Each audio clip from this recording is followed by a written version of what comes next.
الحمدللہ آج 7ویں روزے کی سحر اور انتہائی سحر کے قریب ہم پہنچنے جا رہے ہیں، اور جیسے جیسے وقت گزر رہا ہے ویسے ویسے ہمارا یہ خوبصورت ٹاپک اور اب یہ بہت زیادہ خوبصورت اس لیے ہو جائے گا کہ علماء کرام ہمارے ساتھ موجود ہوں گے جو اس ٹاپک پر روشنی ڈالیں گے، جس کے لیے آقا علیہ الصلوۃ والسلام کی ایک حدیث ہے جو میں آپ لوگوں کو سنانا چاہتی ہوں کہ ابن مسعود سے روایت ہے، آپ صلی اللہ علیہ وآلہ وسلم نے فرمایا کہ جب تم 3 ہو تو 2 آدمی تیسرے کے بغیر سرگوشی نہ کریں، یہاں تک کہ تم دوسرے لوگوں کے ساتھ مت جاؤ کیونکہ یہ چیز اسے غمگین کرے گی۔ آقا علیہ الصلوۃ والسلام نے یہ فرمایا ہے، تو ناظرین یہ سوچئے کہ کون سا ایسا مذہب ہوگا دین اسلام کے علاوہ جو اخلاقیات کے ان پہلوؤں پر جو چھپے ہوئے پہلو ہوتے ہیں، جو سمجھ نہیں آتے کہ اگر ہم آس پاس بیٹھے ہوئے ہیں اور اگر ہم خاموشی سے بات کر رہے ہیں تو اللہ رب العزت نے، آقا علیہ الصلوۃ والسلام نے اسے کیسے ناپسند فرمایا ہے جو ہمیں معلوم بھی نہیں ہوتا۔ تو آج تک اللہ رب العزت جب ہم اس طرح کی حرکت کوئی کر چکے ہیں اس پر اللہ ہمیں معاف فرمائے۔ بے شک بالکل، اگر ہم سے جانے انجانے میں کوئی بھی غلطی ہوئی ہے تو ہم ہر وقت جو ہے وہ اس کی معافی جو ہے اس کے طلبگار رہتے ہیں، اور اللہ تعالیٰ ہر وقت جو ہے معاف کرنے والوں کو معاف فرماتا ہے۔ بے شک بہرحال آپ نے جو یہاں پر ماشاءاللہ سے حوالہ دیا وہ بالکل صحیح درست بات ہے کہ سرگوشی میں کی جانے والی بات جو ہے اگر وہ خیر کی بھی بات ہے تو 2 لوگ کر رہے ہیں، کسی کے دل میں گمان نہ آ جائے اس بات کا، کوئی تیسرا وہاں سے گزر رہا ہے تو اس میں بدگمانی جو ہے وہ یہ پیدا نہ ہو جائے کہ کہیں یہ میرے خلاف بات تو نہیں ہو رہی، کہیں یہ کوئی مذہب کے خلاف تو بات نہیں ہو رہی۔ تو اس بدگمانی کو دور کرنے کے لیے یقیناً جو ہے وہ آقا صلی اللہ علیہ وآلہ وسلم نے ہمیشہ ہر جگہ پر رہنمائی فرمائی ہے، تو یہاں پر بھی فرما دی کہ سرگوشی میں اگر آپ بات بھی کر رہے ہیں تو یہ جو ہے کہ 2 کی جگہ 3 لوگوں کا ہونا جو ہے وہ ضروری ہے تاکہ کوئی بدگمانی نہ ہو۔ جہاں پر اللہ سے اگر آپ نے بات کرنی ہے تو اس میں سرگوشی میں ہی جانا ہے آپ نے، کیونکہ رات کے آخری پہر میں جب آپ سرگوشیوں میں خیر کی بات کرتے ہیں تو وہاں پسند بھی فرما دیا ہے۔ اور اب اس بارے میں اسی ٹاپک کو جو ہم آج لے کے چل رہے ہیں اس پر رہنمائی کرنے کے لیے ہمارے ساتھ آج یہاں پر جو مفتیان کرام موجود ہیں ان کا تعارف کرواتے چلتے ہیں۔ یہاں پر بیٹھے ہوئے ہیں ماشاءاللہ سے مفتی ابو محمد صاحب، السلام علیکم۔ آغا منہاج صاحب روحانی اسکالر بھی موجود ہیں، السلام علیکم۔ علامہ امین شہیدی صاحب السلام علیکم، اور عمران بشیر بھائی السلام علیکم۔ آپ تمام حضرات کا بہت بہت شکریہ۔ اور یہ جو سرگوشی کی حدیث بھی جو ہے وہ ابھی کرن صاحبہ نے یہاں پر پیش بھی کی ہے، تو یہاں پر جو گفتگو ہو رہی ہے اس کا منع فرما دیا، لیکن تہجد کا وقت جو ہے وہ بتا دیا ہے کہ یہ اللہ سے آپ نے اکیلے میں ہی مانگنا ہے، تو اس کی ذرا جو ہے وہ وضاحت۔ بسم اللہ الرحمن الرحیم۔ قرآن پاک کی آیت مبارکہ ہے جس چیز کی طرف ہماری بہن نے اشارہ فرمایا، الم تر الی الذین نہوا عن النجوی، کہ اللہ تعالیٰ سرگوشیاں کرنے سے منع فرماتے ہیں۔ سورہ مجادلہ کے اندر 28ویں پارے کے اندر اللہ تعالیٰ فرماتے ہیں۔ اس کا شان نزول یہ لکھا ہوا ہے فہیم بھائی کہ یہود جو تھے وہ آپس میں بیٹھ کے بات چیت کرتے رہتے تھے، اور حتیٰ کہ وَإِذَا مَرُّوا بِهِمْ يَتَغَامَزُونَ، یہ منافقین کی بھی ایک نشانی ہے کہ آنکھوں سے اشارے کرنا، وہ جیسے ہم عموماً یعنی آنکھوں سے اشارے کے ذریعے بھی وہ فلاں دیکھا ہے، یہ عمل بھی انسان کے سارے اعمال کو برباد کر دیتا ہے۔ اللہ۔ اور دوسرے نمبر پہ یہود کیا کرتے تھے کہ آپس میں بیٹھ کے باتیں کر رہے ہیں، صحابہ کرام تشریف لا رہے ہیں، تو جیسے بندہ دوسرے کو اذیت دینے کے لیے اشارہ کرنا، اشاروں میں نا، بالکل۔ تو اس چیز سے قرآن پاک میں پھر یہ آیت مبارکہ نازل ہوئی کہ اللہ جل جلالہ سے منع فرما رہے ہیں، اور اگر آپ لوگ 3 ہیں تو ایک کو جدا نہ کریں۔ مراد اس سے یہ ہے کہ کسی کے دل کو اذیت نہ پہنچے، بدگمانی پیدا نہ ہو۔ باقی آپ مشورہ کرنا چاہتے ہیں، آپ مثال کے طور پر ہم 3 لوگ بیٹھے ہوئے ہیں، آپ ایسا کوئی میٹنگ مشورہ کرنا چاہتے ہیں، بھائی گزارش ہو میرا پرسنل ایک مشورہ گرجا دو، اس میں کوئی حرج نہیں، لیکن اس انداز سے کرنا کہ اگلا محسوس کرے یا اس کو تکلیف ہو، اسی بنیاد پر آگے معاملہ چلتا ہے غیبت کا، یہ بنیاد بنتی ہے اور غیبت کی طرف لے کے جاتی ہے۔ حدیث پاک میں آتا ہے، مستدرک حاکم کی روایت ہے، ان المغتاب اذا تاب، غیبت کرنے والا توبہ بھی کر لے، فہوا، یہ اتنا برا گناہ اور بڑا گناہ ہے، اللہ سب سے پہلے میری حفاظت فرمائے، آپ کی فرمائے، پوری امت کی فرمائے۔ آج ہم نے ایک توبہ بھی کرنی، میں آخر میں عرض کرتا ہوں، فرمایا ان المغتاب اذا تاب، غیبت کرنے والا توبہ بھی کر لے، فہوا آخر من يدخل الجنہ، تو یہ اس کے باوجود جنت میں جب جانے کی باری آئے گی، اس گناہ کی نحوست کی وجہ سے سب سے آخر میں جنت میں جائے گا، توبہ کے باوجود بھی۔ وَإِن لَمْ يَتُبْ، اور اگر توبہ نہ کی، فَهُوَ أَوَّلُ مَنْ يَدْخُلُ النَّارِ، اللہ جہنم میں جانے والا سب سے پہلا۔ اللہ۔ اس لیے میں ہاتھ جوڑ کے آپ حضرات سے بھی یہ درخواست کروں گا، دیکھیں ساری دنیا بعد میں سارے انسان بعد میں نبی کریم صلی اللہ علیہ وسلم جب دعا مانگا کرتے تھے تو سب سے پہلی بدأ بنفسی اپنی ذات سے آغاز فرمایا کرتے تھے. امیر المومنین حیدر کرار سیدنا علی المرتضیٰ کرم اللہ وجہ فرماتے ہیں ان کے پاس ایک دفعہ ایک قافلہ آیا اور قافلے نے آ کے کہا حضرت کچھ وصیت فرما دیجئے, کوئی نصیحت فرما دیجئے, کچھ رہنمائی فرما دیجئے. ہمارے جو بڑے تھے نا فہیم بھائی, زیادہ لمبی چوڑی باتیں ہماری طرح 4-4 گھنٹے کی باتیں ہو رہی ہیں اور عمل میں جب میری اپنی باری آئے گی تو میں زیرو. اللہ سب سے پہلے مجھے عمل کی توفیق دے. اس لیے خطبے میں یہ حکم ہے کہ یہ لفظ بولو سنت عمل ہے. اولا اوصی نفسی بتقوی اللہ ثم ایاکم, سب سے پہلے میں تقوی کی وصیت اپنے آپ کو کرتا ہوں پھر آپ لوگوں کو کرتا ہوں. یہ حکم ہے خطیب کو, علماء کو, سب کو. حضرت علی مرتضیٰ رضی اللہ تعالیٰ کے پاس ایک قافلہ آیا اور آ کے کہا حضرت کچھ نصیحت فرما دیجئے. تو فرمایا ایسے کام سے بچتے رہنا کہ جس کام کی نحوست کی وجہ سے رب تعالیٰ تمہیں تمہاری آنکھوں سے نمی کو ختم فرما دے. اللہ سبحان. اللہ کے سامنے رونا انسان کے خوش قسمت ہونے کی سب سے بڑی علامت ہے, اور اللہ کے سامنے نہ رونا اور در در پہ رونا انسان کے بدبخت ہونے کی, بدقسمتی کی پہلی علامت ہے. پوچھا لوگوں نے, وہ جو قافلہ تھا, کہ حضرت اللہ کے سامنے مناجات سے محرومی کیسے ملتی ہے, کس گناہ کی وجہ سے؟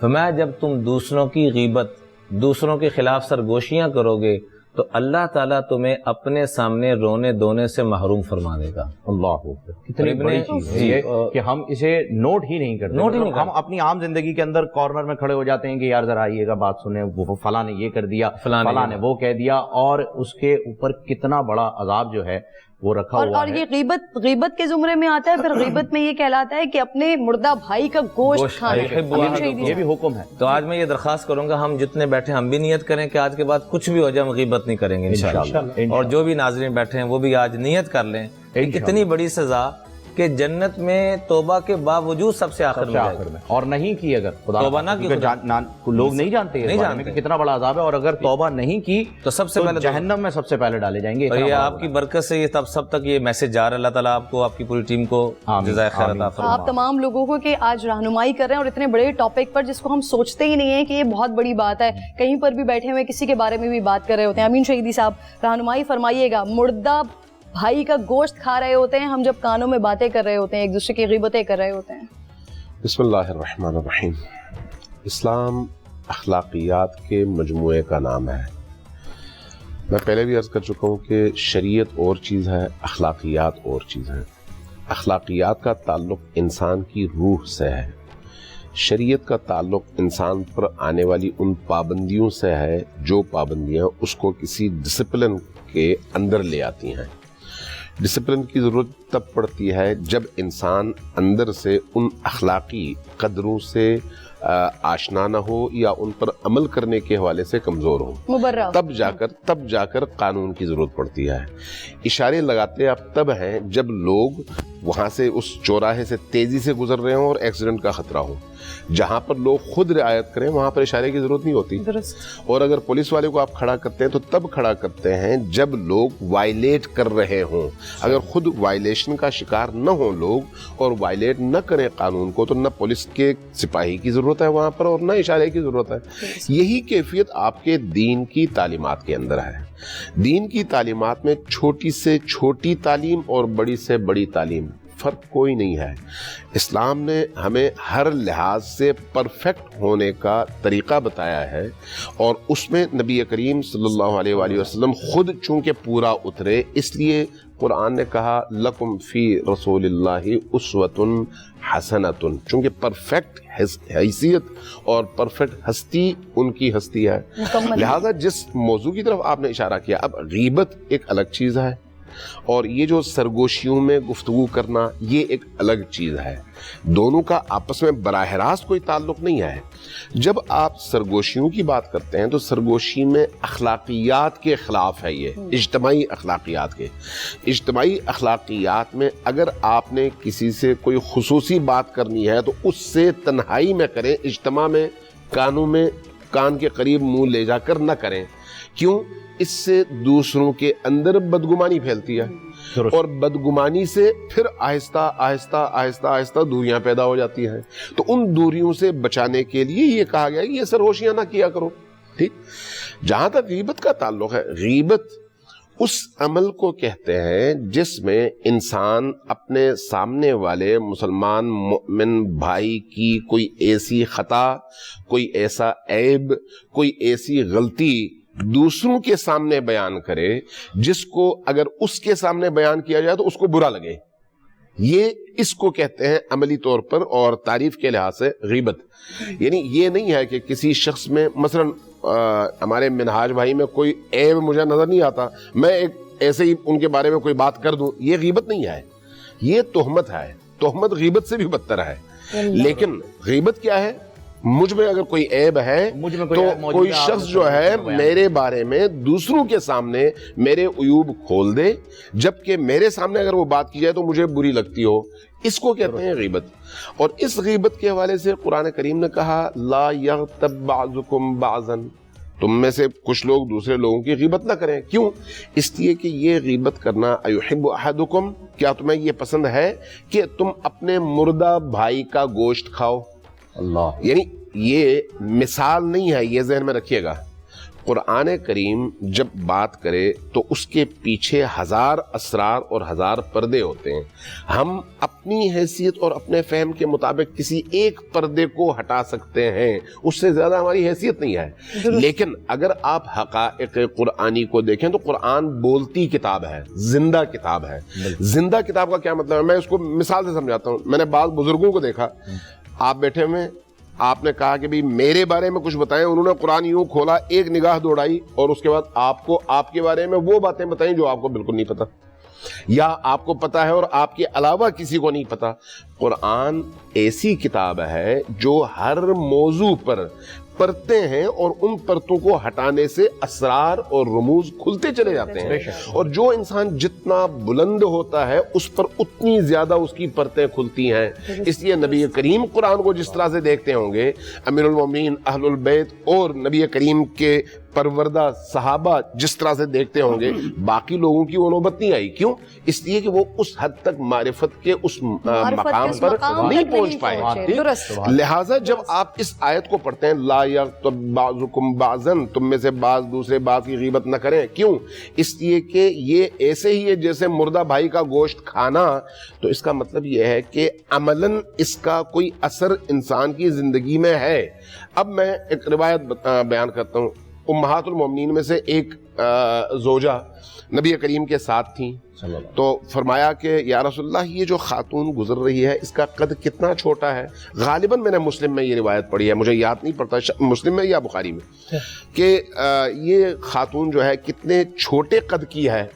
چھوٹا قد ہونا عیب نہیں ہے، لیکن اگر آپ کسی سے کہیں تو اس کو برا لگتا ہے. بالکل. جیسے ہی یہ کہا رسول کریم نے فرمایا کہ تھوکو.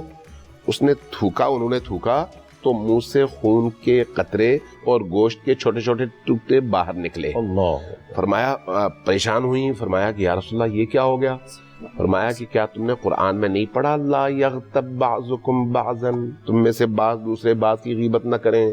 چونکہ تم نے اس کے بارے میں وہ بات کی جو اس کو بری لگتی ہے اگر اس کے سامنے کی جائے، تو اس لیے یہ غیبت ہے. اور غیبت کے آثار کو سمجھنے کے لیے پردے کا ہٹنا ضروری ہے. جب پردہ ہو تو آدمی کو نہیں پتا چلتا کہ وہ کیا کھا رہا ہے، لیکن پردہ ہٹ جائے تو اس کو پتا چلتا ہے کہ وہ کیا کھا رہا ہے. جب آپ کہتے ہیں نا حرام اور حلال، اسی مرغی کو اللہ کا نام لے کر ذبح کیا جائے تو حلال ہے، اور اگر اللہ کا نام لیے بغیر گردن مروڑی جائے تو وہ حرام ہے. ٹھیک ہے، لیکن کیسے پتا چلے گی یہ حلال ہے یا حرام؟ اس کے آثار سے. اور آثار ظاہری نہیں ہوتے، گوشت پہ کوئی فرق آپ کو نظر نہیں آئے گا، لیکن اس کے جو معنوی آثار ہیں وہ انسان کی روح پر مرتب ہوتے ہیں. یہی کیفیت انسان کے اعمال کی ہے. جو عمل آپ کریں گے اس کا براہ راست اثر آپ کی روح پر ہوتا ہے. پتہ کب چلتا ہے؟ جب پردے ہٹتے ہیں یا پردے ہٹائے جاتے ہیں. جب تک پردے موجود ہیں، اللہ چونکہ ستار العیوب ہے، ساتر العیوب ایک صفت ہے لیکن وہ ستار العیوب ہے، بہت زیادہ عیوب کو چھپانے والا. چونکہ عیوب کو چھپاتا ہے، یہ اس کا کرم اور اس کی رحمت ہے کہ ہم اتنے سارے گناہوں کے باوجود، مجھے آپ بہت اچھا آدمی سمجھتے ہیں، آپ کو میں بہت اچھا آدمی سمجھتا ہوں، لیکن اگر ایک لمحے کے لیے یہ پردہ ہٹ جائے، امیر المومنین علی ابن ابی طالب نے فرمایا تھا، ان کا ایک جملہ ہے، بعض کتابوں میں حدیث کی کتابوں میں موجود ہے، فرمایا کہ جملہ جو ہے یہ ہے کہ لو تکاشفتم ما تدافنتم، اگر تم ایک لمحے کے لیے کشف ہو جاؤ ایک دوسرے پر، تمہاری اصلیت باہر آ جائے تو ایک دوسرے کو دفن بھی نہیں کرو گے۔ بالکل آپ دیکھیں سڑک سے گزرتے ہوئے آپ گاڑی میں اگر کہیں پر آپ کو کتے کی لاش نظر آئے، مرا ہوا کتا نظر آئے، تو آپ اس کے قریب سے گزرتے ہوئے دیکھتے بھی نہیں ہیں، منہ موڑ کر نکل جاتے ہیں۔ کیوں؟ آپ کو گھن آتی ہے۔ وہ کتا شاید ہماری نسبت زیادہ بہتر کنڈیشن میں ہو، اگر ہمارے اندر کا انسان باہر آ جائے تو ان احادیث نے ہمیں اس طرح سے پیش کیا کہ بھئی بڑی خوبصورت مثال جو ہے وہ علامہ صاحب نے دی۔ ہم ہر جگہ اب دیکھتے ہیں جب ہم بحیثیت مسلمان اللہ رب العزت کی وحدانیت کے بارے میں بات کرتے ہیں اور یہ جانتے ہیں اللہ رب العزت واحد ہے، تو پھر ہمیں آج کے ٹاپک سے ڈسکس کرتے ہیں، مطلب ہر چھوٹی چھوٹی چیز سے آپ کو اللہ کی وحدانیت کا پتہ معلوم ہوتا ہے۔ وہ سرگوشیاں جو ہم اللہ رب العزت سے کر رہے ہوتے ہیں، تو اللہ تعالیٰ ہماری اس عاجزی کو اتنا پسند فرماتا ہے کہ ہمارے آگے نعمتوں، برکتوں اور رحمتوں کے انبار لگا دیتا ہے۔ لیکن وہی سرگوشیاں اگر ہم کسی انسان سے کر رہے ہیں اور اس سے کسی اور کو تکلیف ہو رہی ہے، تو پھر ہم جنت میں تک نہیں جا سکتے، اللہ کا عرفان نہیں حاصل کر سکتے۔ کیونکہ دیکھیں اللہ تعالیٰ نے یہی فرمایا، اور اس کا تو پورا کا پورا کانسیپٹ جو ہے وہ شرک اور کیا ہے۔ اللہ تعالیٰ کی عبادت، اگر ایک سجدہ آپ نے اللہ تعالیٰ کے علاوہ کسی اور کو کر دیا تو اللہ تعالیٰ نے فرما دیا ہے کہ ہر گناہ معاف کر دوں گا، یہ نہیں کروں گا۔ یہ اتنا بڑا، کیونکہ اللہ تعالیٰ نے جن چیزوں کی تعریف فرما رکھی ہے، جن چیزوں کے لیے کہا ہے کہ یہ تو میرے لیے ہے مخصوص، یہ سرگوشیوں کی عبادت میرے لیے ہے، یہ اور کسی کے لیے نہیں ہے، یہ سجدے میرے لیے ہیں، یہ اور کسی کے لیے نہیں ہے، اور اگر کسی کے لیے ہو گئے تو یہ اتنا بڑا گناہ کہ اللہ تعالیٰ نے، جو کہ اتنا غفور و رحیم ہے کہ ہر چیز معاف کر دیتا ہے، 70 ماؤں سے زیادہ پیار کرتا ہے، وہ کہتا ہے کہ اگر کسی اور کے آگے سر جھکا دیا کبھی معاف نہیں ہوگا۔ پھر یہاں پر قہار و غفار کی صفت اللہ رب العزت، بے شک، کیونکہ اللہ تعالیٰ بیک وقت میں بھی مفتی صاحب کی طرف جو ہے وہ بڑھتے، مفتی صاحب سے ایک میں جو ہوں، کیونکہ وہ علامہ صاحب نے جو گفتگو کی تھی، میں اسے جو ہے وہ تھوڑا سا آپ سے ایکسپلینیشن اس چیز کی چاہ رہا ہوں کہ دیکھیں، ایک طرف جو ہے وہ ان سرگوشیوں کے بارے میں منع کر دیا گیا ہے کہ جو دو لوگ بیٹھے ہوئے کر رہے ہیں تو تیسرے کو جو ہے وہ آپ شامل کر لیں۔ کچھ مسائل ایسے ہوتے ہیں جہاں پر پرائیویسی جو ہے وہ آپ کی افیکٹ کر جائے، گھریلو مسئلے ہوتے ہیں، کچھ دوستوں سے آپ کافی قریب ہوتے ہیں، نسبت رکھتے ہیں، مثال کے طور پہ میں اگر یہاں بیٹھ کے علامہ صاحب سے اپنا کوئی گھریلو مسئلہ جو ہے وہ ڈسکس کر رہا ہوں، عمران بھائی کو ہو سکتا ہے یہ گمان خدا نخواستہ آ جائے کہ بھائی یہ تو آپ ان سے بات کر رہے ہیں، مجھ سے نہیں کر رہے۔ اس معاملے کو بھی ذرا آپ جو ہے وہ وضاحت کر دیجیے گا اس ٹاپک کے ساتھ ہی، کہ جہاں ضرورت ہے کہ میں ایک سرگوشی کروں اکیلے میں، کوئی پرائیویسی کی جو بات ہوتی ہے وہ اگر آ رہی ہے تو اس پہ کیا ہوگا؟ بسم اللہ الرحمن الرحیم۔ جو آپ کا سوال ہے پرائیویسی کے اعتبار سے، اس کا بہترین جواب تو یہ ہے کہ وہ مشاورت کے آداب کے ساتھ ہونی چاہیے۔ مشاورت کے آداب ہیں کہ جس طرح حدیث میں بیان کر دیا گیا کہ 3 اشخاص ایک جگہ پر کھڑے ہیں تو 2 کو نہیں چاہیے کہ وہ اکیلے ہو کر کوئی بات کریں، تیسرا لازمی شکوک و شبہات کا اظہار کرے گا۔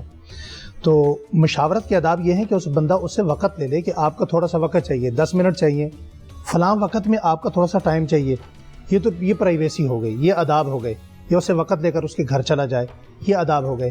لیکن جو ٹاپک آج چل رہا ہے غیبت کا، اور جو ایک بڑا اہم میٹر چھیڑا، جس کی اسلام نے اتنی خوبصورت تعلیم دی، میں یہ سمجھتا ہوں جس طرح مولانا نے بھی، علامہ صاحب نے بھی اس بات پر بڑی خوبصورت گفتگو فرمائی، اسے آگے بڑھاتے ہوئے میں اس کا ایک اور سوالیہ انداز میں یہ بات میں پیش کرنا چاہتا ہوں کہ آج کا مسلمان اس کے بھیانک انجام سے بالکل نہ واقف ہے۔ بے شک بے شک۔ اب اس کا بھیانک انجام کی ایک چھوٹی سی مثال آپ سنیے کہ نبی کریم صلی اللہ علیہ وسلم نے آخری زمانے میں ایک لشکر تیار کیا جسے لشکر اسامہ کہتے ہیں۔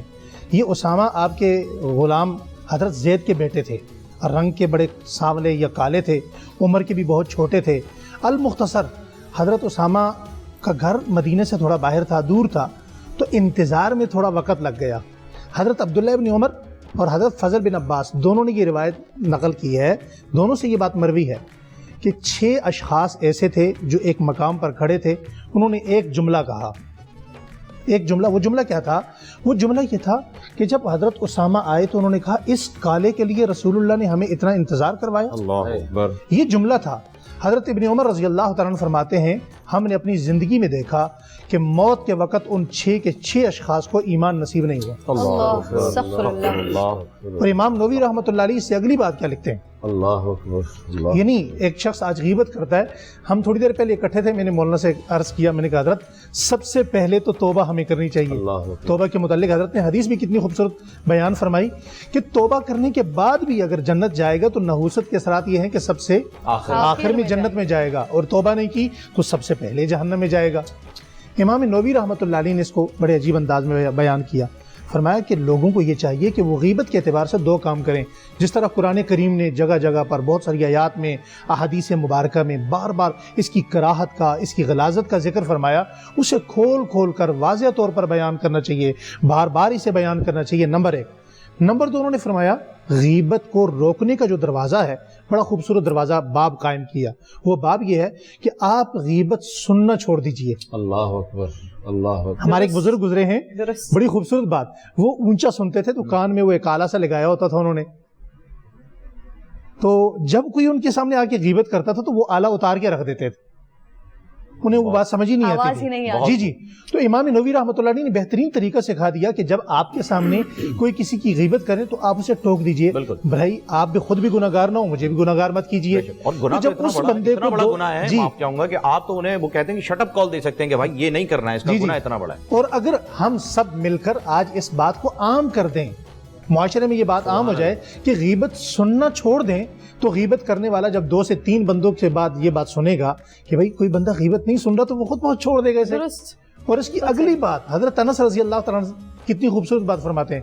فرمایا جو بندہ غیبت کرے گا, فہیم بھائی, جو بندہ غیبت کرے گا وہ کبھی بھی عبادت میں لذت محسوس نہیں کر سکتا. اللہ. آپ دیکھیے, ہمیں نمک کا ذائقہ محسوس نہ ہو سالن میں, کھانے میں, کہ کسی میٹھی چیز میں اس کے میٹھے کا ذائقہ نہ آئے تو ہمارا وہ کھانا پینا کیسے ہو جاتا ہے. بالکل. تو بالکل اسی طرح عبادت کی ایک لذت ہے, ایک اس کی روح ہے, ہر عبادت کا ایک نور ہے. ایک انسان نماز پڑھے گا, روزہ رکھے گا, عبادت کرے گا, حج کرے گا, طواف کرے گا, صفا مروہ میں سعی کرے گا, وہ ساری باتیں بجا لائے گا, مگر اس کی وہ لذت, اس کا وہ نور اسے میسر نہیں آئے گا. اور مفتی صاحب مجھے ایسا لگتا ہے کہ ہم دلی طور پر اتنے سخت ہو گئے ہیں, یا اللہ رب العزت نے ہمارے اعمال کا صلاح ہمیں یہ دیا ہے کہ ہم اتنے سخت ہو گئے ہیں کہ ہم کسی کے گھر پہ اگر دعوت پر بھی جا رہے ہوتے ہیں, وہاں پر اس کی نیت کو نہیں دیکھتے کہ اس نے کس محبت کے ساتھ, کس ادب کے ساتھ, کس خلوص کے ساتھ ہمیں بلایا ہے, بلکہ دسترخوان لگا ہوتا ہے تو 2 یا 3 لوگ جو آپس میں بیٹھے ہیں, جو فیملی گئی ہے, وہ آپس میں سرگوشیاں شروع کر دیتی ہے ان کے گھر کے حوالے سے, ان کے کھانے کے حوالے سے. اب جب ہم اس ٹاپک کو ڈسکس کر رہے ہیں تو ہمیں معلوم ہو رہا ہے کہ کچھ چھوٹی چھوٹی باتیں جو ہمارے ذہن میں بھی نہیں تھیں کہ ہم یہ سب کچھ کر چکے ہیں. آج احساس ہو رہا ہے کہ کتنا وقت درکار ہوگا اللہ رب العزت کو یہ یقین دلانے میں, یہ منانے میں کہ پاک پروردگار وہ جو پچھلی گناہ کر چکے ہیں اپنی زندگی میں اور اس حد تک کر چکے ہیں, اور اگر اس لیول کے ساتھ اللہ نے معافی دے رہی ہو تو پھر تو ہماری معافی ہے ہی نہیں. لیکن اللہ غفور الرحیم ہے. سر آغا منہاج صاحب آپ کی جانب آنا چاہتی ہوں. بہت غصہ آتا ہے بھائی ان کو, دانش صاحب ہیں, کلثوم ان کی والدہ کا نام ہے, اسلام آباد سے سوال کر رہے ہیں, ذرا ان کے لیے وظیفہ بتا دیجیے پلیز. اعوذ باللہ من الشیطان الرجیم, بسم اللہ الرحمن الرحیم. ایک بدکار, ایک شخص سے بدکاری ہو گئی اور وہ ایک بزرگ کی بارگاہ میں حاضر ہوا اور جا کر اس نے کہا کہ بہت بڑا ایک گناہ ہو گیا ہے میرے سے. تو انہوں نے پوچھا کہ کیا گناہ ہو گیا, تو اس نے کہا کہ مجھ سے غلطی ہو گئی ہے, ایک بدکاری ہو گئی ہے مجھ سے. فرماتے ہیں اچھا تجھ سے بدکاری ہوئی, میں سمجھا کہ تجھ سے غیبت ہو گئی. اللہ اکبر. ہم نے کچھ گناہوں کو بہت بڑا کر دیا, یقیناً وہ بہت بڑے گناہ ہیں لیکن اتنے بڑے گناہ نہیں ہے کہ جو ہم روزانہ دن میں کئی بار کر رہے ہوتے ہیں, ہر وقت کر رہے ہیں, ہر وقت کر رہے ہیں. گناہ کبیرہ ہے لیکن ہم اس پہ دھیان ہی نہیں دے سکتے. یہ دانش اور ان کی والدہ کا نام کلثوم ہے, اسلام آباد سے. آپ فرماتی ہیں کہ ان کی کال ہے, ان کو غصہ جو ہے وہ بہت آیا کرتا ہے. تو نماز کی پنجگانہ نماز کی پابندی کے بعد 11 مرتبہ سورہ فاتحہ اور 11 مرتبہ لا حول ولا قوت الا باللہ, 11 مرتبہ سورہ فاتحہ, 11 مرتبہ لا حول ولا قوت الا باللہ ہر نماز کے بعد پڑھ کے اپنے اوپر دم کریں, پانی پہ دم کر کے پئیں. تہجد کا اہتمام کریں, رمضان شریف میں روزانہ صلاۃ التسبیح کا اہتمام کریں, دن بھر لا الہ الا اللہ محمد رسول اللہ صلی اللہ علیہ وآلہ وسلم استغفر اللہ یہ پڑھنا چاہیے. ویسے بھی آج کل ہمارے پاس ماشاءاللہ یہ گولڈن اپورچونٹیز ہیں, شیطان جو ہے وہ قید ہے اور ہمیں اس وقت کوئی بھی بھڑکانے والا, بہکانے والا, ہمیں راہ سے ہٹانے والا نہیں ہے. اگر اس وقت اپنے ہی راہ میں سب سے بڑی رکاوٹ ہے تو ہم خود ہیں. اگر ہم اس وقت صحیح ہونا چاہیں تو ہمیں کوئی آ کے خراب نہیں کر سکتا. انسان اپنا دشمن خود ہی بنا ہوا ہے اس مہینے میں، تو شیطان کو بھی آپ بلیم نہیں کر سکتے کیونکہ وہ بھی جکڑا ہوا ہے. اچھا، اسلم صاحب ہیں، والدہ کا نام ناہید بتاتے ہیں، کوئٹہ سے ان کا تعلق ہے. گھر میں مخصوص وقت میں بو اور آوازیں آتی ہیں. اللہ یا اللہ، یہ تو تھوڑا سا خراب مسئلہ ہے. مخصوص وقت میں گھر میں سے بیڈ اسمیل کا آنا، آوازوں کا آنا، یہ اچھی بات نہیں ہے. آغا بھائی اس کو بھی ذرا میں نے ایک بات یہ بھی سن رکھی ہے کہ مغرب کا وقت جو ہے وہ کچھ جنات کی چہل پہل کا ہوتا ہے، بچپن سے سنتے ہیں. اثر سے مغرب کے درمیان کا جو وقت ہوتا ہے وہ انویزیبل لوگوں کے وہاں سے گزرنے کا وقت ہوتا ہے. اسی لیے کہا جاتا ہے، حدیث مبارکہ کے مفاہیم میں سے یہ حضرات یہاں تشریف فرمائے زیادہ بہتر بتائیں گے کہ اپنی عورتوں اور بچوں کو مغرب سے پہلے اپنے گھروں میں رکھ لو، ان کو قید کر لو، ان کو گھر سے بھیجا باہر نکلنے نہ دو، اور اپنی عورتوں اور بچوں کو. تو ہمیں یہ چاہیے کہ ان احتیاطی طور پہ ان باتوں کا لازمی ہمیں خیال رکھنا ہے. اور سورہ بقرہ کی دیکھیں یہ جو سورہ بقرہ اللہ تبارک و تعالیٰ نے قرآن پاک میں رکھ دی نا، یہ آپ سمجھ لیں کہ یہ ہے اسی مقصد کے لیے کہ جن گھروں کے اندر آپ کو آوازیں آتی ہیں، بدبو آتی ہے، بیڈ اسمیل آتی ہے، گھر میں آپ کی چیزیں غائب ہو جاتی ہیں، کوئی مخصوص وقت میں آپ کے اوپر ایک ایسی کیفیت طاری ہو جاتی ہے، تو دیکھیں سورہ فلق اور سورہ ناس تو ہے ہی الحمدللہ. لیکن سورہ بقرہ کی جو شخص روزانہ تلاوت کر لے اپنے گھر میں، آپ انشاءاللہ دیکھیں 90 ڈیز میں اس کے گھر میں سے یہ پرابلم سالو ہو جائے گی. اپنے کاروبار کی جگہ پہ کر لے تو مسائل حل ہو جائیں گے. اور اگر وہ یہ نہیں کر سکتا تو کم سے کم ہر نماز کے بعد 11 مرتبہ درود پاک پڑھے گا. درود پاک کوئی بھی پڑھ لے، درود پاک سب سے بڑا ہو یا سب سے چھوٹا ہو، درود پاک ہونا چاہیے. اور لیکن درود پاک کمپلیٹ اس وقت ہوتا ہے جب آپ حضور کے بعد ان کی آل کو شامل کریں. کچھ لوگ کہتے ہیں صلی اللہ علیہ وسلم، یہ بھی درود پاک ہے، لیکن صلی اللہ علیہ وآلہ وسلم جو ہے نا، یہ کمپلیٹ درود پاک ہے. تو سب سے چھوٹا درود پاک پڑھ لیجئے. اور درود پاک پڑھنے کے بعد سورہ بقرہ کی آخری 2 آیات 11 مرتبہ پڑھ لیجئے، سورہ حشر کی آخری 3 آیات 11 مرتبہ پڑھ لیجئے، اور آخر میں سورہ فلق سورہ ناس 11 مرتبہ پڑھ لیجئے. آخر میں پھر 11 مرتبہ درود پاک پڑھیں. آپ کے ہر وظیفے میں، ہر دعا میں، ہر نیک عمل میں جب تک درود پاک آگے پیچھے نہیں لگتا، آپ کا ہر وظیفہ، ہر عمل اللہ کی بارگاہ میں سے پہنچنے سے پہلے معلق ہو جاتا ہے. وہ ایک کیپسول کی کیفیت ہوتی ہے نا، جب آپ دوائی کو استعمال کرتے ہیں تو وہ کیپسول کے 2 خانے ہوتے ہیں جس کے اندر دوا رکھی ہوئی محفوظ رہتی ہے. تو وہ درود پاک جو ہے وہ آپ کی دعا کو محفوظ کر دیتا ہے بالکل اسی طریقے سے، اور وہ پہنچا دیتا ہے اوپر تک. وہ ہے جس کا ورد اللہ رب العزت خود فرماتا ہے. تو پھر آپ تو یہ انشاءاللہ آپ کریں گے تو اللہ کے حکم سے آپ کے گھر. اچھا ہاں، پھر یہ اصل بات، یہ سب کچھ کرنے کے بعد پھر کیا کرنا ہے؟ یہ سب کچھ کرنے کے بعد آپ نے ایک پانی کی بوتل پہ اسپرے کرنا ہے، ایک پانی کی بوتل میں اس پہ دم کریں. دم کرنے کے بعد گھر کے تمام کمروں میں، تمام کونوں پہ، کچن باتھ روم چھوڑ کے اسپرے کریں. انشاءاللہ اس عمل کی برکت سے انشاءاللہ آپ کے گھر میں سے یہ تمام مسائل ختم ہو جائیں گے انشاءاللہ. اچھا کرن، آپ نے بڑی خوبصورت بات کی تھی، ابھی میں چاہوں گا کہ بس میں اس کو تھوڑا سا، اس کا میرے ایک ذہن میں جو ہے اٹک گئی تھی وہ چیز، کہ آپ نے بتایا کہ ہم جو ہے جاتے ہیں کسی کے گھر میں. میرے ساتھ بھی ایسا رہا ہے، کئی مرتبہ رہا ہے، جانے انجانے میں، کیونکہ ہمیں نہیں معلوم تھا کہ اتنا بڑا گناہ ہے، ہم نے برائیاں کر دیں.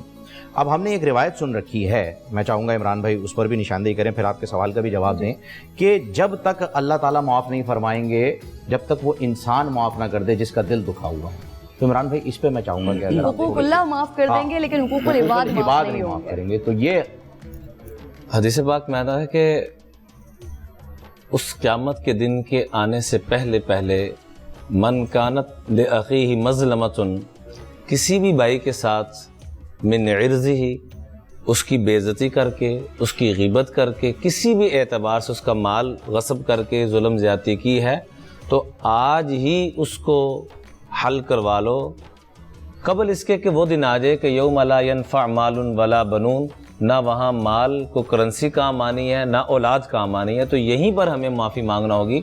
اور اس کے ساتھ ساتھ ایک چھوٹی سی دعا، مثال کے طور پر کسی سے غیبت ہو جاتی ہے، میں نے آپ کے بارے میں کہہ دیا، آپ نے میرے بارے میں کہہ دیا، میرے تک کبھی بات نہیں پہنچی، تو سب سے پہلے تو اللہ سے معافی مانگے. بے شک. مثال کے طور پر میں نے آپ کے بارے میں غیبت کی، آغا صاحب کے ساتھ بیٹھا ہوا تھا تو میں نے کوئی بات کر دی آپ کے متعلق، اور ساتھ ہی ہم نے توبہ استغفار کی، یار آج ہی ہم نے توبہ کی، پھر ہم وہی کر رہے ہیں. ایک تو اللہ سے معافی مانگیں، اور دوسرا آپ کے لیے بھی میں اللہ سے معافی مانگوں. علماء نے لکھا ہے کہ اللہ اس کی برکت سے اس کی نحوست کو ختم فرما دیں گے. اور اگر عربی میں پڑھنا چاہیں تو اللہم اغفر لہ ولہ، اللہم اغفر لی ولہ، اللہ مجھے بھی معاف کر دے اور میرے بھائی کو بھی معاف کر دے جس کی میں نے غیبت کی ہے، میں اس کی سفارش کرتا ہوں. تو اگر عربی میں نہیں یاد تو اردو میں کم از کم پڑھ لیں، یا اللہ مجھے بھی معاف کر دے، اس کو بھی معاف کر دے۔ دوسرے نمبر پہ روایات کے اندر ملتا ہے کہ جو شخص چاہتا ہے کہ اس کے قریبی رشتہ دار اس کے قریب رہیں، لیکن انسان کے لیے سب سے بڑی آزمائش یہ ہوتی ہے، کہ اس کے اپنے دور ہونا شروع ہو جائیں۔ سبحان اللہ۔ اور سب سے بڑی خیر اور برکت یہ ہوتی ہے کہ اپنے قریب ہوں۔ مثال کے طور پر میاں بیوی ہیں، اولاد ہے، تو یہاں تک ملتا ہے کہ جو آدمی غیبت کرتا ہے تو اللہ اپنے قریبی کے دلوں میں نفرت پیدا فرما دیں گے۔ اللہ اکبر۔ اور جو غیبت آج جو طلاقوں کی ریشو بڑھ رہی ہے، اس کی ایک مین وجہ یہ بھی ہے کہ میاں بیوی بیٹھ کے دوسروں کی کمیوں کو ڈسکس کر رہے ہیں، تو اللہ پھر ان کے دلوں میں وہ نفرتیں پیدا کر دیں گے کہ جو جتنے قریب تھے اتنے دور ہونا شروع ہو جائیں گے۔ اس لیے نبی کریم صلی اللہ علیہ وسلم نے فرمایا کہ توجہ سے اس بات کو سن لو، ثلاثۃ لا یستجاب دعاؤہم، 3 طرح کے لوگ ایسے ہیں کہ جن کی دعا کبھی بھی قبول نہیں ہوگی۔ سب سے پہلے فرمایا آکل الحرام، جو حرام کا کھانے والا ہو، مکثر الغیبہ، جو غیبت کو کثرت سے کرنے والا ہو، ومن کان فی قلبہ حسد للمسلمین، جس کے دل میں دوسروں کی مسلمانوں کی نفرت ہو۔ اور ایک اور روایت میں نبی کریم صلی اللہ علیہ وسلم نے اس کی مزید مذمت کو بیان کرتے فرمایا کہ 3 طرح کے لوگ جنت میں داخل نہیں ہوں گے۔ یہاں تو دعا کے متعلق فرمایا، دوسری روایت میں فرمایا کہ لا يدخل جنت ثلاثہ، 3 طرح کے لوگ جنت میں داخل نہیں ہوں گے۔ سب سے پہلے ذکر فرمایا کہ المشاؤون بالنمیمہ، تاجر یربی، سافک دمن۔ سب سے پہلے قاتل کا ذکر کیا، سافک دمن جو کسی کو قتل کر دے، پھر مشاؤن بنمیمہ، پھر چغل خور کا غیبت۔ اچھا، غیبت اور چغل خوری میں تھوڑا سا فرق ہے۔ غیبت ہوتی ہے کہ میں آپ کی غیوب میں، آپ غائب ہیں اور میں بات کر رہا ہوں۔ چغل خوری یہ ہوتی ہے کہ میں اس انداز میں بات کر رہا ہوں کہ اگلے کے دل میں آپ کی نفرت پیدا ہو، یعنی جسے کہتے ہیں تڑکا لگانا۔ بالکل بالکل۔ اور بڑا ایک ورڈ اگر میں آپ سے مزید اس میں وضاحت چاہوں کہ چغل خوری میں یہ بھی مراد ہے نا کہ اگلے بندے کو اس کا نقصان پہنچے بتانے کے بعد۔ جی نقصان پہنچے، اور نیت یہی ہو کہ اس کو اذیت پہنچے، نقصان پہنچے۔ تو چغل خوری اس سے بھی 3 چیزیں ہیں اس میں فہیم بھائی، غیبت، چغل خوری اور بہتان۔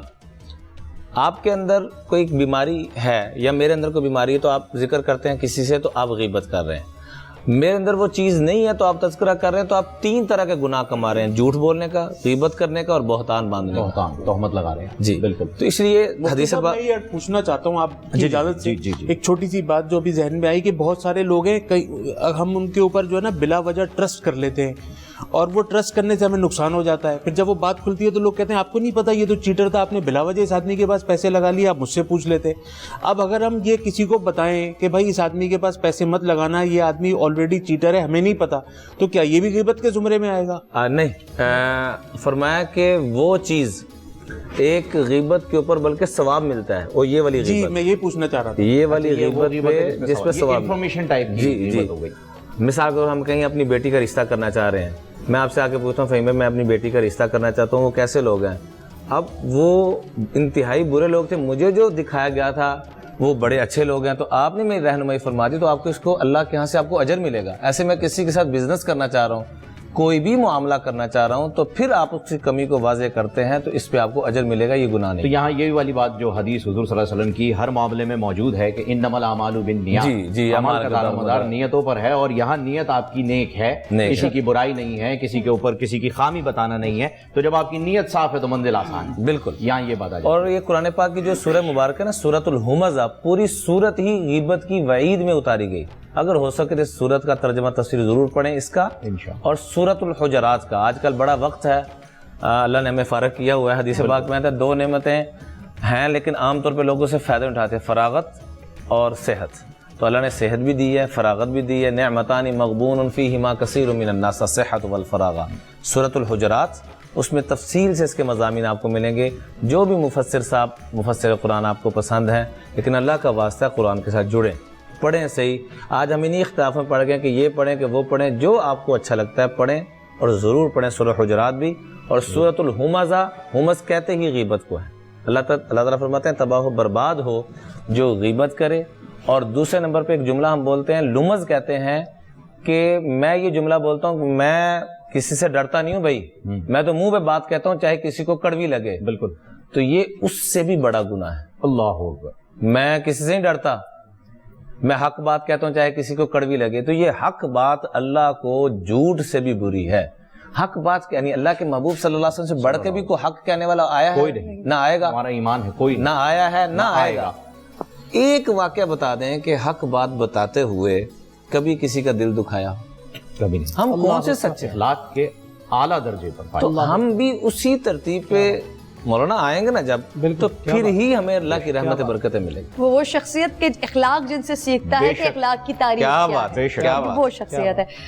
علامہ صاحب آپ کی جانب آؤں گی، اور اس سے پہلے ہاتھ جوڑ کر ان تمام لوگوں سے زندگی میں آج تک جب بھی کبھی کسی کے لیے برائی کی ہو، غیبت کی ہو، ان تمام لوگوں سے آج علماء کرام کی موجودگی میں اور ان لوگوں نے جو باتیں بتائی ہیں، تو تمام لوگوں سے میں معافی مانگتی ہوں، اور یار معافی اس لیے مانگ رہی ہوں کہ مجھے نہیں معلوم کہ ان لوگوں سے کبھی دوبارہ ملنا ہوتا ہے نہیں ہوتا، تو اللہ کے واسطے مجھے معاف کر دیجیے گا۔ کس کے دل میں بات رہ گئی، اللہ کے واسطے مجھے معاف فرما دیجیے گا۔ یہ آپ کے اندر کے ایمان کی علامت ہے کہ آپ ماشاءاللہ اللہ ہر مسلمان کو یہ ہمت عطا فرمائے۔ جی علامہ صاحب آپ کی جانب آؤں گی، آغا بھائی نے بڑی خوبصورت بات کی تھی کہ شیطان اس وقت قید ہے، ہم بڑے آرام سے عبادات کر سکتے ہیں، نوافل پڑھ سکتے ہیں، تو ذرا ٹاپک سے ہٹ کرے، لیکن دماغ میں کلک کر رہی تھی، میں نے سوچا آپ سے معلوم کر لوں، جب شیطان قید ہے، اس کو بند کر دیا جاتا ہے اور پھر اس کی رہائی ہوتی ہے چاند رات پر، تو یہ جو 30 دن ہم ملاوٹ کر رہے ہوتے ہیں، جھوٹ بول رہے ہوتے ہیں، غیبت کر رہے ہوتے ہیں، لوگوں کا حق مار رہے ہوتے ہیں، ادھر ادھر کی باتیں کر رہے ہوتے ہیں، اور عبادات میں وہ خوشی و خضوع نہیں ہوتا جس کی ضرورت ہوتی ہے، تو وہ سب کون کروا رہا ہوتا ہے؟ شیطان تو بند ہے، تو کیا یہ انسان کی اپنی صفات ہیں جو آپ کے اوپر حاوی آ رہی ہوتی ہیں؟ میں اس والے سے دو نکات عرض کروں گا۔ ایک تو خود منہاج بھائی نے درود شریف کے والے سے بات کی، بہت خوبصورت بات کی، تھوڑی سی تشنا تھی، میں اس کو اگر آپ اجازت دیں تو کمپلیٹ کر لوں ضرور۔ دوسرا خود آپ کا یہ سوال، چونکہ پہلے بھی یہ سوال اٹھا تھا لیکن اس پر پھر بات ہو نہیں سکی، وقت کی قلت کی وجہ سے اس پہ بحث تو نہیں یہ کر پائے۔ سوال جو ہے بڑا اہم ہے۔ درود شریف کے والے سے خود مجھے جو یاد پڑتا ہے، شاید میں نے بخاری میں پڑھی ہے، رسول کریم نے فرمایا کہ لا تصلو علی صلاۃ البطراء، دم بریدہ صلوات مجھ پر نہ بھیجو۔ جس درود میں پوچھا گیا مس صلاۃ البطراء، وہ صلاۃ البطراء کیا ہے؟ کہا جس میں میری آل کو شامل نہ کیا جائے۔ سبحان اللہ۔ ٹھیک، اب آپ دیکھیں عمومی طور پر جو طویل درود شریف ہے وہ ہم یوں پڑھتے ہیں، اللہم صلی علی محمد وعلی آل محمد کما صلیت علی ابراہیم وعلی آل ابراہیم۔ اللہ کو، یہ خود نبی کریم کی تعلیم کردہ درود شریف ہے نا۔ اچھا، اس میں ہم کیا کرتے ہیں؟ واسطہ دیتے ہیں جس طرح سے تو نے حضرت ابراہیم پر اور ان کی آل پر، یعنی وہاں پر حضرت ابراہیم کی آل کو بھولتے نہیں ہیں، کیا بات ہے، اور اس کو اپنے لیے نمونہ قرار دیتے ہوئے کہتے ہیں کہ اسی طرح سے نبی کریم اور ان کی آل پر۔ سبحان اللہ، کیا سبحان اللہ، بہت اس کا مطلب یہ ہے کہ اس حدیث کو اس درود کے ساتھ جب ہم ملا کے رکھیں تو بات بالکل واضح ہو جاتی ہے کہ جب ہم کہتے ہیں صلی اللہ علیہ وسلم تو یہ نامکمل ہے اور نبی کریم کو پسند نہیں ہے، پسند وہی کامل ہے جس میں نبی کریم اور ان کی آل کو شامل کیا جائے۔ تو اس لیے اب اس کے لیے دونوں طریقے ہیں، طویل بھی اور مختصر بھی۔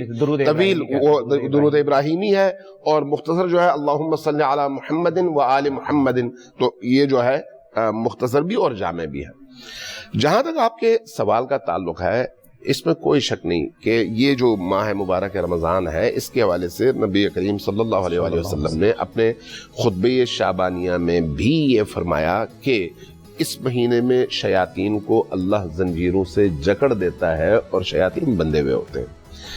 اب ہمارا تصور کلیئر ہونا چاہیے۔ مسئلہ یہ ہے کہ انسان جب شکم مادر سے باہر آتا ہے تو وہ دو خصوصیات کا مجموعہ ہوتا ہے، ان دو خصوصیات میں سے کسی ایک کے غلبے سے اس کی زندگی کی نہج تبدیل ہو جاتی ہے۔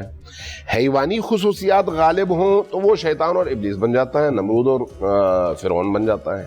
اگر رحمانی خصوصیات اور صفات غالب ہوں تو وہ پھر انسانیت کے معراج تک پہنچتا ہے۔ ٹھیک، یہ دو صفات ہر انسان کے اندر موجود ہیں اور انہی کی جنگ کا نام زندگی ہے، انہی کی جنگ کا نام۔ اب ہم سے کہا گیا کہ شیطان وسوسہ دیتا ہے آپ کے دلوں کے اندر، وسوسہ پیدا کرتا ہے. یہ جو مہینہ ہے اس میں باہر کے شیاطین تو سارے بند ہیں، جکڑے ہوئے ہیں. اب ہمیں اپنے آپ پر غور کرنا ہے کہ کیا میں اپنی عملی زندگی میں اپنے اندر کی ان حیوانی صفات کو پلا بڑھا کر، جیسے آپ گوشت کھاتے ہیں، چربی اور تیل استعمال کرتے ہیں تو آپ کی چربی بڑھتی ہے، لیکن اگر آپ ویجیٹیبل استعمال کریں تو قوت بھی ملتی ہے اور چربی بھی نہیں بڑھتی. تو یہ اب آپ پر ہے کہ آپ کس طرح سے اپنی نشو و نما کرتے ہیں. مولانا رومی تمام علماء کرام نے پڑھا ہوگا اور یقیناً ان سے آشنا ہوں گے. فرماتے ہیں کہ در زمین دیگران خانے مکن، دوسروں کے پلاٹ پر گھر نہ بناؤ. کار خود کن کار بیگانے مکن، اپنا کام کرو دوسروں کا کام نہ کرو. آگے پھر اس کی تشریح کرتے ہیں، کہتے ہیں کیس بیگانے تنے خاکی، یہ تو بیگانہ کون ہے؟ تمہارا یہ خاکی بدن. کیا برا یہ اوست غمنا کی، یہ تو جو تم صبح سے رات تک ہمیشہ محنت کرتے ہو اپنے اس بدن کے لیے کرتے ہو، جبکہ یہ غیر ہے. آگے کہتے ہیں کہ یہ بدن وہ ہے جو کیڑوں کی خوراک ہے، یہ غیر ہے، یہ تم نہیں ہو. جب تم کہتے ہو میرا بدن تو وہ میں کوئی اور ہے، بدن کوئی اور ہے، اس میں کی ملکیت یہ بدن ہے. لہٰذا یہ بدن جب کیڑوں کی خوراک بننا ہے اس بدن نے، تو پھر اس کی طرف توجہ کم کرو. کیس بیگانے تن خاکی، یہ تو کیس برا یہ اوس غمنا کی، یہ تو تھا تو تن را چرب و شیرین می دہی. جب تک تم اپنے اس بدن کو میٹھی اور مرغن غذائیں کھلاتے رہو گے، گوہر جان را نیا بھی فربہی، اپنی روح کو کبھی بھی تم مضبوط نہیں کر سکتے. روح کی مضبوطی کا تعلق کس چیز سے ہے کہ انسان اپنے بدن کی نسبت روح کی طرف توجہ زیادہ دے. ہمارا جو معاملہ ہے معاشرے کے اندر وہ یہ ہے کہ ہماری تمام توجہ مادیات پر ہے. یہی وجہ ہے کہ ہم روزہ رکھیں گے، تراویح پڑھیں گے، قرآن کریم کی تلاوت کریں گے، عمرے پہ جائیں گے، واپس آ کے چور بازاری بھی کریں گے، ذخیرہ اندوزی بھی کریں گے، مہنگا بھی بیچیں گے، مال بازار سے اٹھا کے قحط پیدا کر دیں گے اور قیمت بڑھا دیں گے. چینی کی قیمتیں کہیں سے کہیں لے جائیں گے، جعلی ایکسپورٹ کریں گے، اپنا بینک بیلنس بھریں گے. جبکہ علامہ صاحب عوام کو نوچ کر، عوام کا خون پسینہ نوچ کر اسی پیسے سے جا کے عمرہ کریں گے اور اسی میں سے عوام کے لیے رمضان المبارک میں سحر و افطار کا انتظام بھی کریں گے. جی بالکل بالکل. تو یہ وہی دیکھیں، یہ جو ہم عام طور پر ضرب المثل پڑھتے ہیں نا، 900 چوہے کھا کے بلی حج کو چلی، تو یہاں پر ہماری مثال ایسے ہی ہے. جب ہمارا پورا وجود حرام کی وجہ سے پرورش پا چکا ہو تو اس کے بعد اب باہر کے کسی شیطان کی ضرورت کیا ہے؟ بالکل، ہم تو پورا سراپا شیطان کے ان خصوصیات کے حامل ہیں، لہذا باہر کے شیطان کی ضرورت نہیں پڑی. بالکل درست، رگوں میں خون کی طرح دوڑ. جی اس لیے اس وقت جس چیز کی طرف ہمیں متوجہ کیا گیا ہے، آپ کو روزہ رکھنے کا حکم کیوں دیا گیا ہے؟ بدن کو کمزور کرنے کے لیے. بالکل. ابھی جو میں نے مولانا رومی کا پڑھا تو ذرا غور کریں نا، وہ کہتے ہیں تا تو تن را چرب شیرین می دہی، گوہر جان را نیا بھی فربہی. جب تک آپ اپنی روح کی تقویت نہیں کریں گے، آپ کا بدن جو ہے آپ کو نقصان پہنچائے گا. ہم جو مرغن غذائیں، آرام دہ بستر، آرام دہ گاڑی، آرام دہ تمام چیزیں ڈھونڈتے ہیں، اس سے ہم اپنے بدن کی تربیت کر رہے ہیں، روح کو کمزور کر رہے ہیں. روزہ کیا کرتا ہے؟ روزہ آپ کو بھوک اور پیاس کی وجہ سے آپ کی روح کو طاقت دیتا ہے، آپ کے بدن کو کمزور کرتا ہے. اور یہی منشأ تربیت بھی ہے اللہ کی بارگاہ میں کہ آپ اگر تربیت کرنا چاہیں تو روح کو تقویت پہنچائیں. جیسے جیسے آپ کی روح طاقتور ہوتی چلی جائے گی، آپ کا بدن بے شک نہیں ہو، لیکن آپ کی آواز میں، آپ کے پیغام میں، آپ کی گفتگو میں تاثیر پیدا ہوتی چلی جائے گی اور دنیا کی بڑی بڑی طاقتیں آپ کے ایک ایک جملے سے لرزہ کریں گی، اس لیے کہ وہ جملہ آپ کی روح بول رہی ہے، بدن نہیں بول رہا. بالکل جی، روح کے لیے کام کر رہا ہے. مجھے جو علامہ صاحب نے بات کی تو مجھے ایک واقعہ یاد آ گیا شیخ عبد القادر جیلانی رحمۃ اللہ علیہ کا، کہ ان کے پاس حکومت وقت نے 5000 دینار کا تحفہ بھیجا، انہوں نے قبول نہیں فرمایا. پھر 10,000 دینار کا تحفہ بھیجا، قبول نہیں فرمایا. آپ لوگ کریکشن کر دیجئے گا اگر کہیں غلط ہوں. تو 25,000 دینار بھیجوائے، نہیں قبول فرمائے. 50,000 دینار آ گئے، نہیں قبول فرمائے. حکومت وقت بادشاہ خود تشریف لے آئے ان کی بارگاہ میں. جب وہاں پر آئے غوث اعظم شیخ عبد القادر جیلانی رحمۃ اللہ علیہ وہاں پر اپنی نشست سے کھڑے ہوئے اور انہوں نے جب وہ دینار لیے، حکومت وقت نے پوچھا کہ آپ اس قیمت تک کو آپ وصول کیوں نہیں فرما رہے ہیں جو کہ ان کے لیے نذرانہ تحفتاً پیش کیا گیا تھا؟ تو شیخ عبد القادر جیلانی نے اس جس مشکیزے یا جس تھیلی کے اندر وہ موجود تھا اس کو رگڑا اور وہ سرخ ہو گیا. پھر انہوں نے فرمایا کہ تم عوام کو نوچتے ہو, عوام کو نوچ کر وہ پیسہ ہم کو پہنچاتے ہو نذرانے کے طور پر, اور توقع یہ کرتے ہو کہ ہم اسے قبول بھی فرما لیں. تو جو آپ نے گفتگو کی تھی شیخ عبد القادر جیلانی رحمۃ اللہ علیہ کے اس واقعے سے, تو اتنے بڑے بزرگ گزرے ہیں, انہوں نے تو نسلیں, ملک, صوبے ہی نہیں بلکہ یہاں تک کہ سب کانٹیننٹ لے کے اتنے دیگر جتنے بر اعظم ہیں وہاں تک تعلیمات. اس سے سبق یہ ملتا ہے فہیم کہ ہم اللہ رب العزت کی بارگاہ میں چلے جاتے ہیں وہ پیسہ لے کر, وہ مال لے کر. بالکل یہی ہے, اور ہمارا عمل یہ نہیں ہے. دوسرا جو شیطان کی بات کی تھی علامہ صاحب نے, بڑی خوبصورت اس کی جو ہے وہ ڈیٹیل بتائی, لیکن میرے نظریے میں ایسا لگتا ہے کہ اگر آپ ایک سائیکل کو 11 مہینے تک پیڈل لگاتے رہو تو اگلے 30 دن بھی جو ہے وہ چلتی رہے گی. تو یہ ہمیں جو 11 مہینے تک ہم اپنے جسم کو بند کرتے ہیں تو اس کو بند ہونے جی بالکل ٹائم لگتا ہے, تو وہ جو 30 دن ہے وہ ہم نے اپنی تربیت ایسی کی ہے کہ ہم کوشش کریں کہ اللہ تعالیٰ ہمیں ایسی توفیق عطا فرمائے کہ ہم پورے 12 مہینے جو ہے وہ ایسا ماحول ایک بنا لیں کہ ہمارے جب رمضان آئے, جب اللہ کا مہینہ آئے, تو اس کا ایک مقدس ایک اسلام میں عید کا جو تصور ہے اسلام میں, اس کی وجہ بھی تو یہی ہے. جی بے شک, عید کیوں ہے؟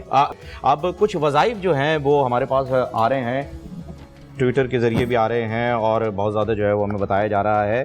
یہ جی ندا صاحبہ جو ہیں وہ پوچھ رہی ہیں, بال گرتے ہیں, 28 سال عمر ہو گئی ہے, شادی نہیں ہوئی. روبینہ ان کی والدہ کا نام ہے, سیالکوٹ سے ان کا تعلق ہے. بال گرتے ہیں, مطلب یہ بڑا عمل ہے؟ جی ضروری نہیں ہے کہ عمل ہو. بہت سارے لوگ کھارے پانی سے نہاتے ہیں تو اس وجہ سے بھی بال گرتے ہیں. بہت سارے لوگوں میں پروٹینز کی کمی ہوتی ہے, خوراک جو ہے وہ صحیح نہیں لیتے, وائٹامنس کی کمی ہو جاتی ہے, بہت زیادہ اسٹریس میں ان کی زندگی گزرتی ہے, گھروں میں ان کے اچھا ماحول نہیں ہوتا, بہت ساری چیزیں ہیں جس کی وجہ سے یہ.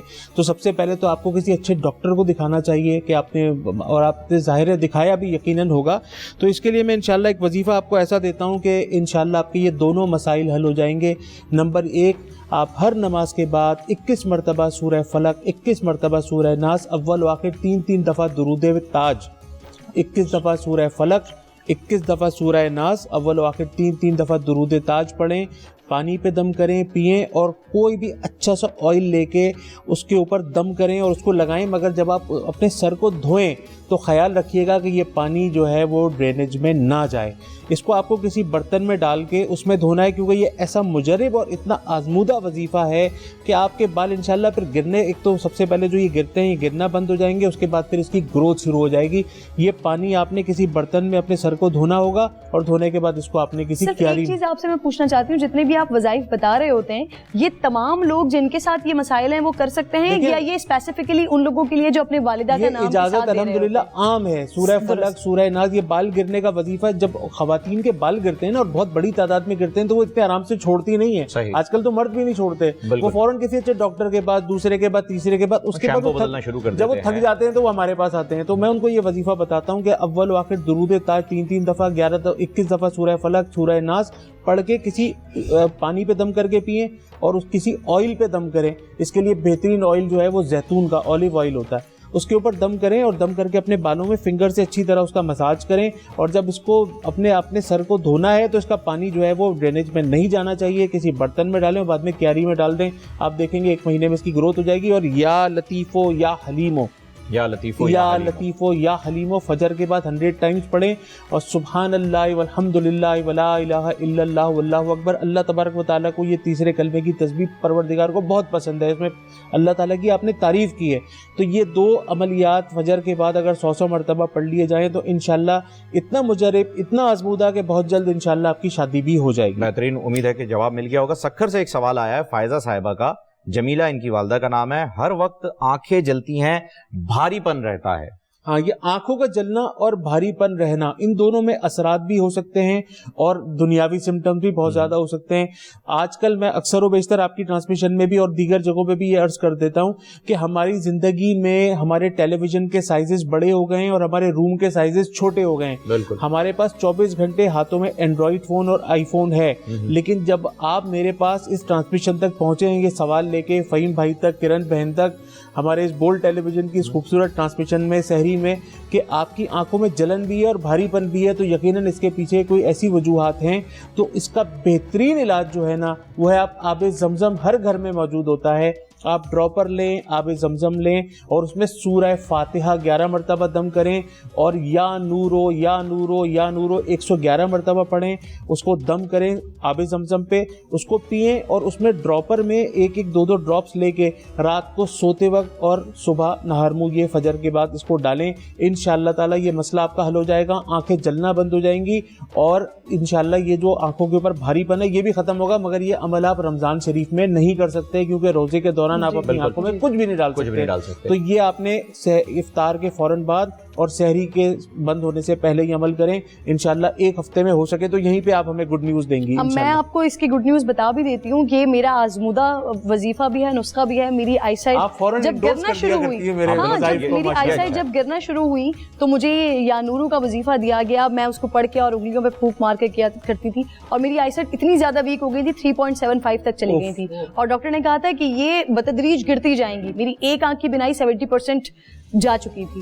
تو اس کے بعد الحمدللہ یہ میں نے وظیفہ کرنا شروع کیا اور اس کے بعد میری آئی سائٹ رک گئی ہے, یہیں پر ہی رک گئی ہے. تو یہ میرا بڑا آزمودہ امپروو ہو جائے گی. یعنی اسے جاری و ساری رکھا جائے. اگر آپ دیکھیں آنکھوں میں شہد لگایا جائے نا, اگر آنکھوں کا شہد آتا ہے, ہر شہد آنکھوں کا نہیں ہوتا, یہ بھی میں بتا دوں پہلے, آنکھوں کا الگ ایک شہد آتا ہے. وہ اگر وہ دیکھیں ہمارے اسلام میں شہد کا, زیتون کا, انجیر کا, کھجور کا, ان چیزوں کا تو بہت زیادہ ذکر ہے. ہمارا تعلق ہے جنت کی مشروبات, جنت کے پھل. تو آپ اگر کسی بھی نیت سے زمزم کو پی لیں, لگا لیں, ڈراپر میں ڈال لیں, جو نیت آپ کی ہوگی ویسا وہ کام کرے گا. یہی شہد کے لیے کہ آپ آنکھوں میں ڈالنے کا ایک بہت اچھا شہد اگر آپ کہیں سے اوریجنل لے لیں, دیکھیں شیرہ ملا ہوا ہو, 2 نمبر ہو تو وہ تاثیر اس کی نہیں ہے. تو اس کے اوپر آپ 11 مرتبہ درود ابراہیمی پڑھیں. دیکھیں یہ 11 مرتبہ درود ابراہیمی اور 111 مرتبہ یا نورو, یہ پڑھنے کے بعد آپ شہد پہ دم کریں اور اس کی سلائی, چاندی کی سلائی بھی چاندی کی ہونی چاہیے اوریجنل. دیکھیں آنکھوں کا مسئلہ ہے بالکل, یہ انشاءاللہ آپ دیکھیں 1 ہفتے کے اندر آپ کے رزلٹ بہتر آنے شروع ہو جائیں گے. اچھا فہیم آپ کے پاس سوال ہے؟ نہیں آپ کی. میں اب علماء کرام کی جانب اس سلسلے کو لے کر آگے جانا چاہ رہی تھی کیونکہ اب ہم اس سیگمنٹ کے اختتام کے قریب بڑھ رہے ہیں. تو آج الحمدللہ جو روزہ ہم نے اختیار کیا ہے, رمضان المبارک کا پہلا جمعہ بھی ہے, تو اس کی برکتیں اور رحمتیں بھی لوٹنی چاہیے. اسی حوالے سے میں بات کرنا چاہ رہی تھی علماء کرام سے کہ ذرا جمعے کی فضیلت اور پھر رمضان المبارک کے پہلے جمعے کی فضیلت کے حوالے سے, اور اگر اس کے لیے کوئی خاص عبادات جس کا ہم اہتمام کر سکتے ہیں, اگر کچھ آپ روشنی ڈالنا چاہیں اس پر. تو بسم اللہ الرحمن الرحیم. جمعے کے دن کو اسلام میں بڑی اہمیت حاصل ہے اور جمعے کے دن کی سب سے خوبصورت مناسبت یہ ہے کہ اس کی مناسبت میدان مزید سے رکھی گئی ہے. میدان مزید کیا ہے؟ میدان مزید جنت میں وہ مقام ہے کہ جس مقام پر اللہ تعالیٰ جل شانہ اپنے بندوں کو جنت میں بلانے کے بعد اپنی زیارت کروائیں گے. سبحان اللہ. کہتے ہیں علماء نے لکھا ہے کہ جو بندہ یہاں جتنا جلدی جاتا ہے مسجد جمعے کی نماز ادا کرنے کے لیے, وہ وہاں اتنا آگے بیٹھا ہوگا, اللہ اتنا قریب بیٹھا ہوگا. اور جس بندے کو جتنی توجہ حاصل ہوتی ہے اپنے خطیب کو, اپنے امام کو, خطبہ دینے والے کو سننے کے لیے اتنی توجہ سے وہ اللہ جل شانہ کی وہاں زیارت کر سکے گا. قرآن کریم میں 28ویں سپارے میں یہ فرمایا نا کہ آپ نماز جمعہ کی تیاری کیجئے, غسل کیجئے اور اچھے کپڑے پہنیے, خوشبو لگا کے مسجد جائیے اور اس کے بعد آپ منتشر ہو جائیے اپنے کاموں کے لیے. اس مناسبت سے مجھے ایک روایت یاد آ گئی. طبقات الشافعیۃ الکبریٰ میں امام تاج الدین سبکی رحمۃ اللہ علیہ نے اس روایت کو نقل کیا. بڑی خوبصورت, یہ کتاب بھی بڑی خوبصورت ہے اور یہ روایت بھی بڑی خوبصورت. فرمایا کہ جب لوگ اپنا وہاں اللہ جل شانہ کی زیارت کر لیں گے تو زیارت کرنے کے بعد انہیں گمان ہوگا کہ ہم نے جمعے کی نماز پڑھی ہے, اور جب اس گمان کے بعد لوگ باہر نکلیں گے تو وہ دنیا کے معمول کا تصور اپنے ذہن میں لائیں گے کہ ہم دنیا میں جب ہوتے تھے جمعہ پڑھتے تھے, اس کے بعد مارکیٹ سے ہمیں گھر سے آرڈر ہوتا تھا یہ چیز لے کر گھر آنی ہے. تو وہ واقعہ اسی طرح اللہ تعالیٰ اپنے کن اختیار اللہ کی ذات کا ہے, تو اللہ تعالیٰ وہاں مارکیٹ کا ایک سما پیدا فرمائیں گے, ماحول بن جائے گا, اور لوگ وہاں سے نکلنے کے بعد ان مارکیٹوں میں جائیں گے, مختلف چیزیں پرچیز کریں گے, اور پرچیز کرنے کے بعد جب وہ اپنی جیب کی طرف ہاتھ ڈالیں گے تو پریشان ہو جائیں گے کہ جیب میں پیسے نہیں ہیں. تو سامنے جو بیچنے والے ہوں گے وہ مسکرائیں گے, وہ کہیں گے کہ آپ کا یہ تصور دنیا کی طرف چلا گیا, آپ جنت میں ہیں, اللہ کی زیارت کی ہے, اس کے بدلے میں یہ جتنی چیزیں آپ نے پسند کی ہیں یہ اللہ کی طرف سے آپ کو تحفہ دیا جا رہا ہے. کیونکہ جب کوئی کسی کے گھر جاتے تو وہ خالی نہیں بھیجتے, آپ تو اللہ کی زیارت کے لیے آئے ہیں, اللہ آپ کو کیسے خالی واپس بھیج سکتے ہیں. سبحان اللہ. یہ جمعے کے بارے میں جو ہے وہ فضیلت آ رہی ہے. علامہ صاحب آپ اس میں کچھ ایڈ کرنا چاہیں گے؟ دیکھیے جمعے کی مادی سے زیادہ معنوی تفسیر ہے. اچھا. جمعہ سید الایام ہے. اس لیے جمعے کو احادیث میں حج الفقراء بھی کہا گیا ہے، یعنی فقیروں کے حج کا دن۔ جب لوگ مکہ نہیں جا سکتے تو پھر جمعے کے دن مسجدوں میں جا کے عبادتیں کریں، چونکہ یہ دن اللہ کی رحمت کے دروازے کھلنے کا دن ہے۔ یہ عام جمعے کی بات کر رہا ہوں، رمضان مبارک نہیں۔ تو شب جمعہ جیسے ہی سورج کا غروب ہوتا ہے جمعرات کے دن اور شب شروع ہوتی ہے، اس وقت سے رحمت کے دروازے کھلتے ہیں جمعے کی مناسبت سے صبح جمعہ تک، اور صبح جمعہ سے شام جمعہ تک یہ جو 24 گھنٹے کا دورانیہ ہے، یہ عبادتوں کے حوالے سے اگر آپ اخلاص کے ساتھ کوئی ایک کام کرتے ہیں تو اس کا اجر کئی گنا زیادہ ملتا ہے باقی دنوں کی نسبت سے، چونکہ یہ سید الایام ہے، اللہ کی خاص توجہ کا دن ہے، اور اللہ تبارک و تعالیٰ نے اس رات اور دن میں انسانوں کو اپنی طرف بلایا ہے کہ ہر صورت میں آؤ۔ تو اس لیے اگر اس دن کے حوالے سے جو دعائیں خود نبی کریم صلی اللہ علیہ وآلہ وسلم سے منقول ہیں، جو امیر المؤمنین سے منقول ہیں، جو اہل البیت علیہ السلام سے منقول ہیں، جو صحابہ کبار سے منقول ہیں، ان دعاؤں کے مجموعے کو اگر دیکھیں جو ان راتوں کے لیے ہیں، خصوصاً شب جمعہ اور روز جمعہ، تو وہاں سے پتہ چلتا ہے کہ یہ ایک معنوی سفر کا نام ہے، ارتقاء کا نام ہے، جس کے ذریعے سے انسان اس مادی کثیف دنیا سے بہت اوپر جا سکتا ہے۔ اب مجھے نہیں پتا ماحول میں اتنی گنجائش ہے یا نہیں کہ جب ہم قرآن کریم کی ان آیات کو پڑھتے ہیں نا جس میں دیدار کا تذکرہ ہے، تو اس پر بحثیں ہیں اور بڑی بحثیں ہیں۔ اس لیے میرا خیال ہے ہمیں ان نکات کی طرف جانا چاہیے جو واقعی سب کے درمیان متفق بھی ہیں، متفق علیہ بھی ہیں، اور عقل کے مطابق بھی ہیں۔ اللہ تبارک و تعالیٰ کی ذات بے نیاز ہے، اللہ کی ذات مقید نہیں ہے۔ جب ہم کہتے ہیں اللہ، تو اللہ وہ ذات ہے جو محتاج نہیں ہے، غنی ہے۔ جب ہم اس کے لیے سمت کا تعین کریں تو پھر وہ محدود ہو جاتی ہے ذات، اور اللہ لامحدود ہے۔